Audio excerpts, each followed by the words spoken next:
John, we miss you in the legislature. We need to have more principled, conservative lawmakers like you, and we're looking forward to getting some more of those elected this year.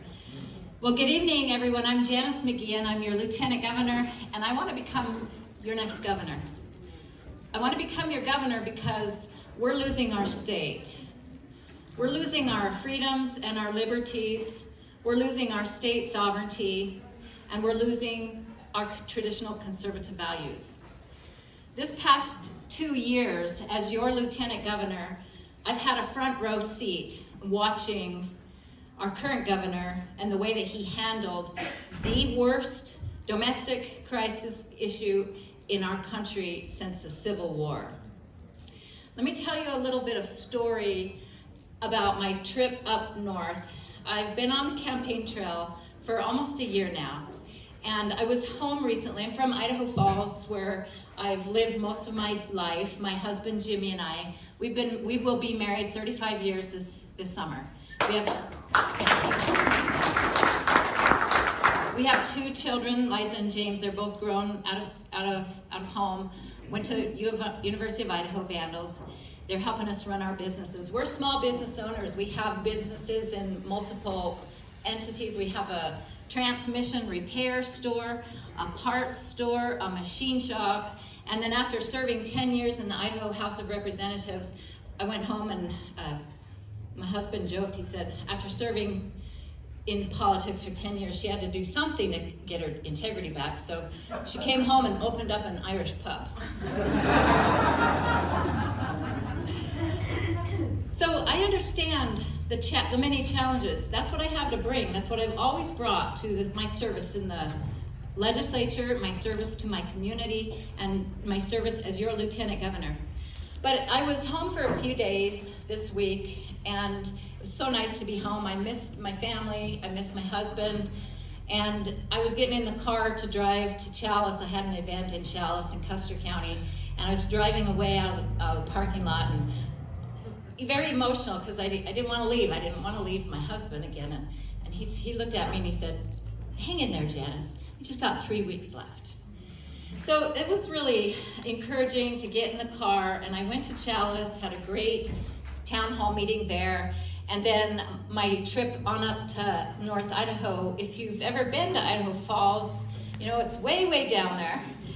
The easiest way to get to North Idaho is to just drive straight up through Montana, through Missoula, and then down this way. I was driving to Moscow. Or you could, from Chalice, so I could have gone straight up, done it that way, or I could go back to Boise and then up. And I thought, both of those drives, I've done them about 10,000 times, and I want to take the scenic route this time.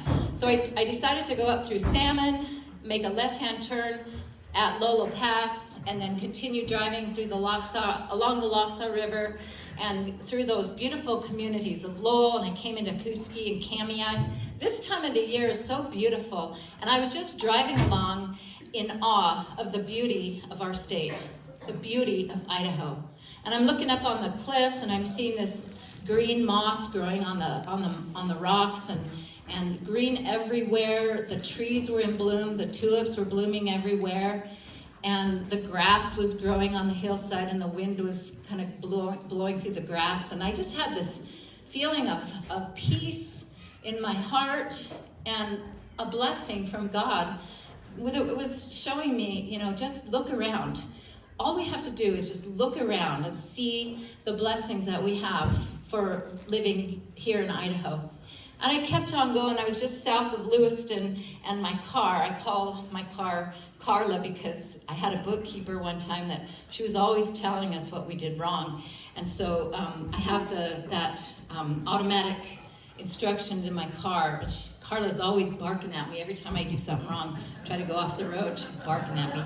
So I was coming up through south of Lewiston to go on to Moscow, and Carla told me to turn right, take this right-hand turn. And it's on River Road, and I looked at the road sign, and that's not River Road. So I didn't turn, I just kept on going. She said, turn back around and go back down there. I said, okay, Carla, I'll go back. And I went on this road, this very narrow, windy road through the hills. And remember, I'm not from this area, so I'm not as familiar as it is you are. But I was going through all of these this hilly road and these little towns and farms. And I came up over this hill and I looked over into this valley. I think it was the little town of Julietta. And it was just so amazingly beautiful. Again, another beautiful image from God. It was a gift to me because I needed this inspiration. And then I looked down again, and down in the valley was this big white cross down in the valley. And it was an affirmation to me, knowing that if we keep our sights on God and the plan that God has for us, this state and our nation, we can all rest assured and have faith and hope for the future of our state. So I kept on driving, and I already at this point I was feeling very blessed. And I kept on driving, and soon I came into the first town that I pulled into. I looked at the sign, and it said Kendrick, Idaho. Kendrick, Idaho is where Hardware Brewery is. And Hardware Brewery, to me, is where this all started little over 2 years ago, when Mr. Little shut down our state, made these decisions on his own to go in and randomly decide who's important, who's not important. If you're not important, you're going to shut down your business. The family at Hardware Brewery asked me to come stand with them as they reopened their business, because they had to. They weren't reopening their business out of spite, but they were doing it out of necessity because they had to pay their heating bills. So I knew that there might be a conflict. I knew that Mr. Little might not be too happy if I went and stood with his family. But they said, we're going to do it anyways. Whether you're there or not, we'd really like you to be there with us when we do this. So I traveled to Kendrick, Idaho, and stood with the family while Mr. Little sent his law enforcement into the building and threatened to take their business license away from them. So I was with that family when that happened, and I just thought,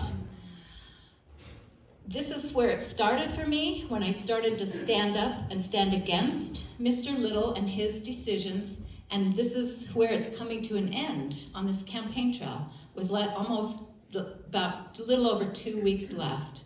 So I thought, I'm here for a reason, and I think God was reminding me about these things, that Mr. Little, he did not care then about these businesses. He did not care how it affected their lives and that they had to shut down, and many of them have not survived. In fact, I drove down the street to take a picture of Hardware Brewery, and sadly, there's a lock on the door and it's up for sale. They're out of business and it's up for sale. And I was out taking pictures, photographs, and Mr. Lohman got out of his car, and we spoke and took a few more pictures. Mr. Little didn't care then. He didn't care when those $2,500 citations were issued to businesses, and I took them and I went to Mr. Little and I put him in his face and I said, will you please just make these go away? These are hardworking, honest Idahoans just trying to make a living. He didn't care then because he didn't make it go away. And I doubt that he cares now that they're closed and going out of business. That's the difference between Mr. Little and myself. We have a governor who is out of touch with the people of Idaho. When he stood by almost the last 2 full years, he stood by and did nothing when our school districts, our cities, our counties, and our public health districts implemented and enforced mask mandates.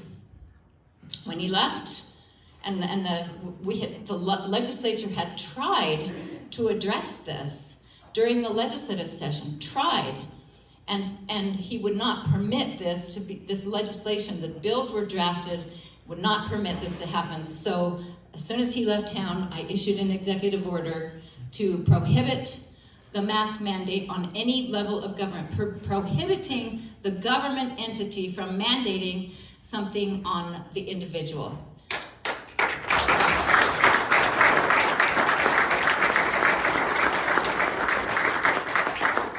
Mr. Little did nothing when Idahoans were being arrested for singing hymns outside of City Hall.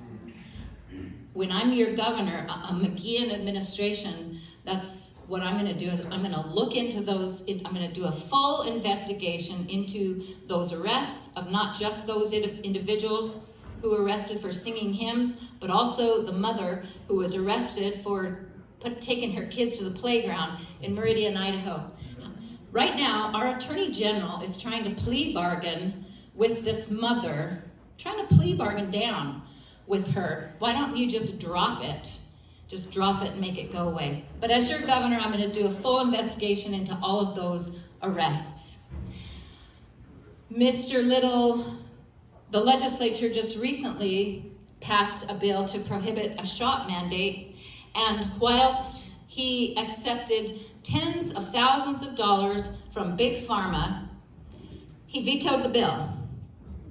What Mr. Little should have done, he should have declared a conflict of interest, declared Senate Rule 39H with a conflict of interest, stepped out of the state, and allowed Lieutenant Jan to sign that bill into law. Yes.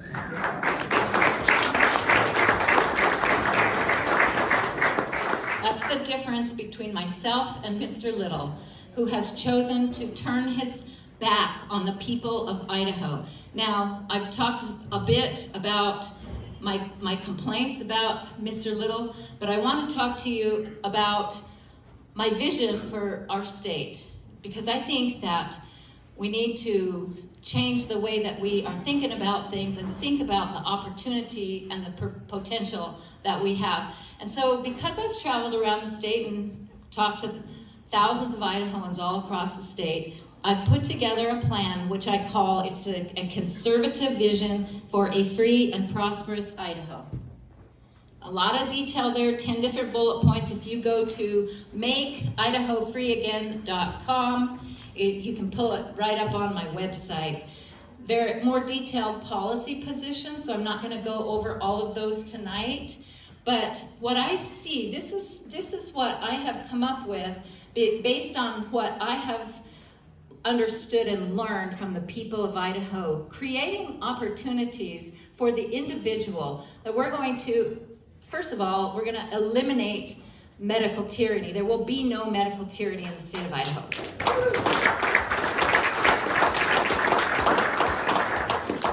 And with election integrity, that was brought up today. That's a big deal for a lot of people in Idaho.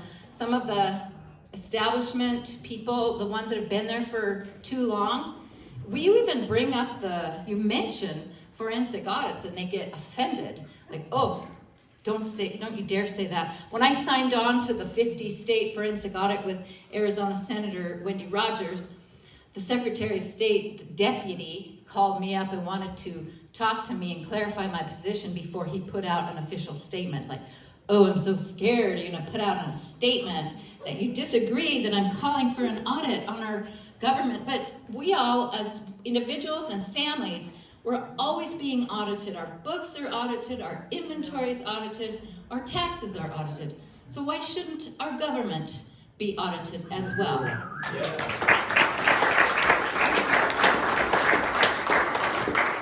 And as your governor, I will never interfere with the legislative authority to determine election law, as Mr. Little did, changing law under martial law. He declared under martial law the ability for him to go in and usurp the legislative authority, change election law so that we could rob of us our ability to vote by person, and we could only vote by mail. And that's what led to all of the irregularities in the 2020 election. When I asked Mr. Little and Mr. Wasden if they would join the Texas lawsuit back in 2020, they refused, probably because they did the same thing.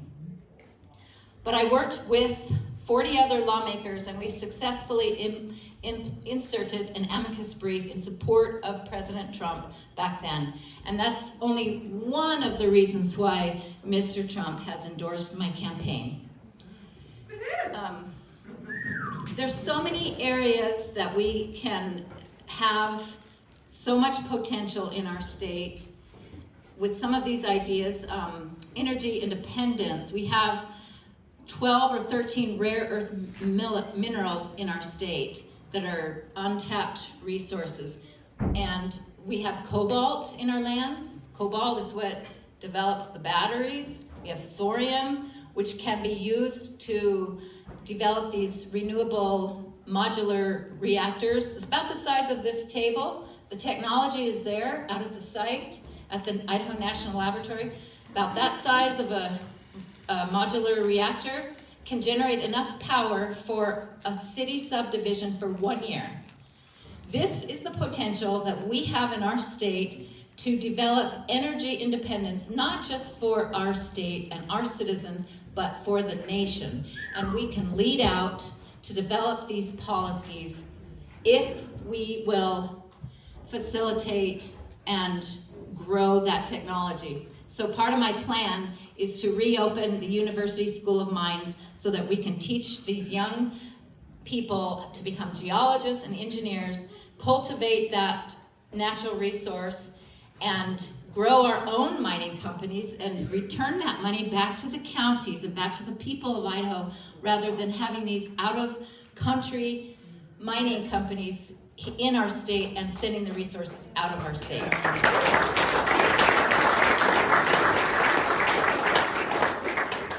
I have a vision for creating a state guard. The mechanism is already in statute and other states are doing it. Florida's doing it. Idaho should be doing it. We will develop our own state guard so that our men and women are not subject to the federal government requirements. Hell yeah. Yeah.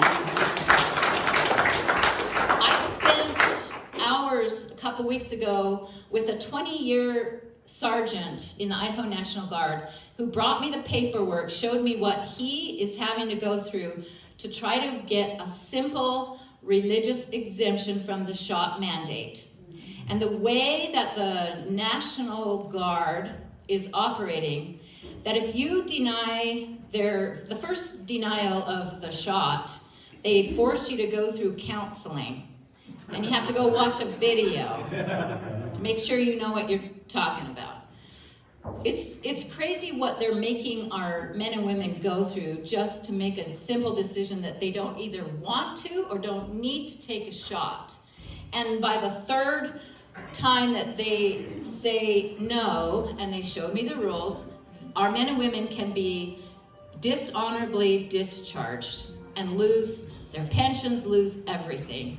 It's ridiculous what's happening to our men and women, and if we establish our own state guard, we will not have to comply with those ridiculous requirements. Another thing, for those of you that may or may not know, Idaho has some of the highest number of veterans and retired law enforcement that are moving to Idaho. And I see that as being a huge untapped resource. And they tell me they want to help. They want to help when it comes to dealing with substance abuse and addiction. They want help.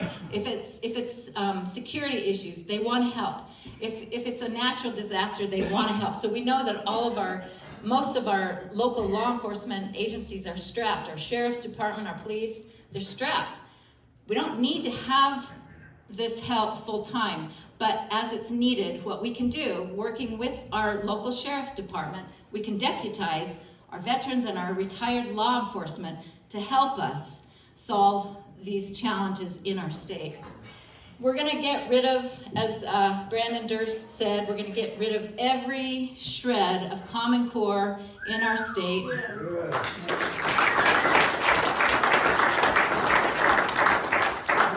And we're going to go back to the basics of teaching our kids the ABCs, the 1, 2, 3s, teaching about our constitutional Republican form of government instead of all this nonsense that is being taught in the classroom today. We're failing our kids. A lot of the numbers I see, 30% of our students are at grade level of reading. And then when they do get through high school, they spend the first year or two in remediation. We're failing our kids. So we need to go back to the basics, get rid of all this nonsense, teach them skills, livable skills, so that even in first grade, one of the manufacturers of large-scale equipment that I visited in Burley, Idaho. They're making these massive pieces of machine to remove snow and potato combine tractors. He said, he talked about how, what if we were to just take one of these 3D printers, because the CEO was working for one of these 3D printing companies, and the technology is amazing. You can put a scanner on the chest of a person, they'll do a scan of your heart, and the 3D printer can create a heart valve that matches your heart exactly. The technology is here, and we have the skills and the talent in America, but guess what? The FDA doesn't approve that product in America. So if you want that in technology, that product, you have to go out of the country to get it. This is what is wrong with America. And we can do this in Idaho. But he said, think about this, taking these 3D printers and putting one in every class, every first grade classroom, and just showing it to the children. Children love to experiment and try things, and that's what we should be doing. Is we should allow our children's minds to expand and grow and learn how to think on their own. So I'm a big proponent of skills-based training, apprenticeships, and we need to partner with our business community to teach our kids in the schools.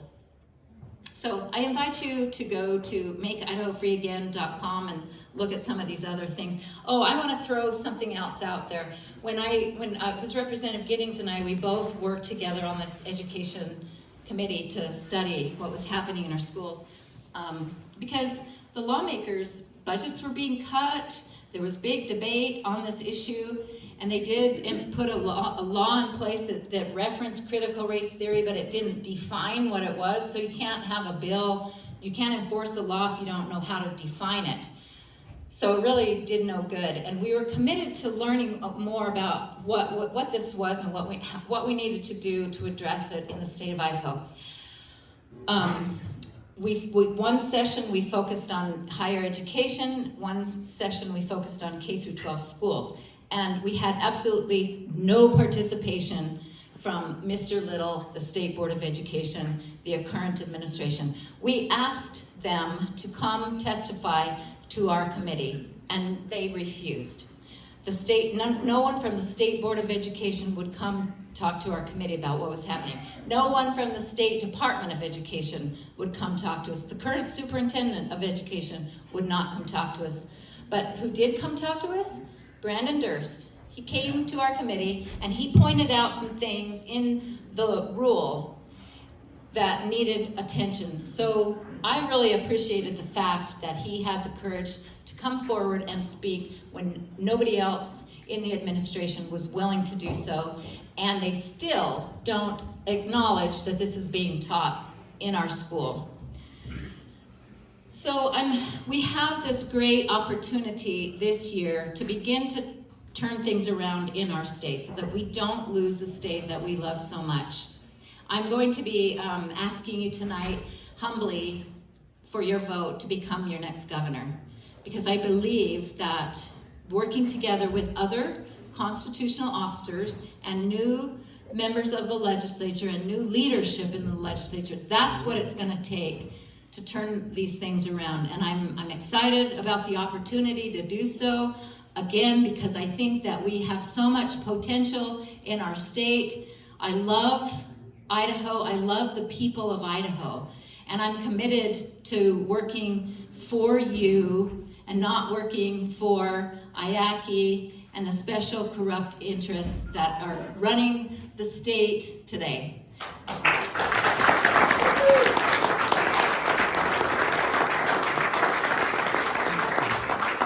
So in closing, for those, most of you know that Idaho is the gem state. And I have prayer partners from across the state, and I appreciate that so much because they're always lifting me up in prayer. And this one woman from Boise, she would come to my office during the legislative session, and we would have prayer, and she would share some of her thoughts with me. And one morning on her day of prayer, I want to share with you tonight the message that she got from God, and the words that she received were this: Idaho, my gem, my treasure, soon you will shine for me.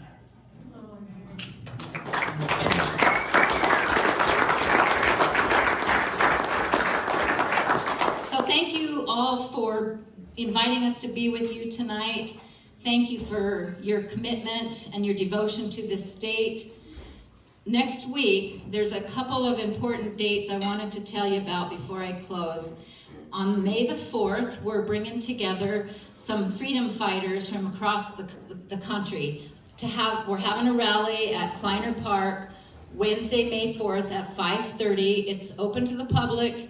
It's at a park, an amphitheater park. It's supposed to be sunny and warm. We're bringing Michelle Malkin will be coming out, and she'll be fighting for America, fighting for Idaho. Stu Peters will be coming, and he's got a growing presence in Idaho, speaking out against medical tyranny. Dr. James Lindsay will be coming, and he's become an expert on this Marxist teaching within our schools. Arizona Senator Wendy Rogers, who's leading the fight on election integrity and fighting for the 2020 election.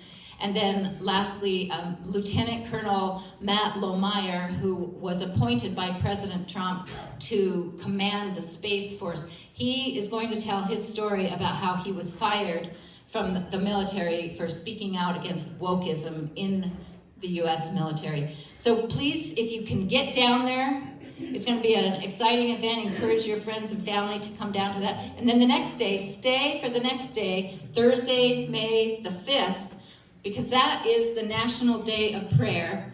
We're going to be surrounding the Capitol that day in prayer. And out of my office, we're going to conduct communion. And we're going to have a blessing on the people of Idaho, and it's really important to be there if you can, because also the Satanic Temple of Idaho is going to be at our Capitol on that day. So this is some of the things, the changes that are happening in our state. And I know, these threats have been in existence from day one, since God created this earth. But they're starting to become more bold and more visible, and it's time for us to push back and say, not here, not in Idaho. Go back, and we're gonna fight for our blessings that we have been bestowed by our God. So thank you so much for being here tonight. It's been a wonderful dinner. God bless you all.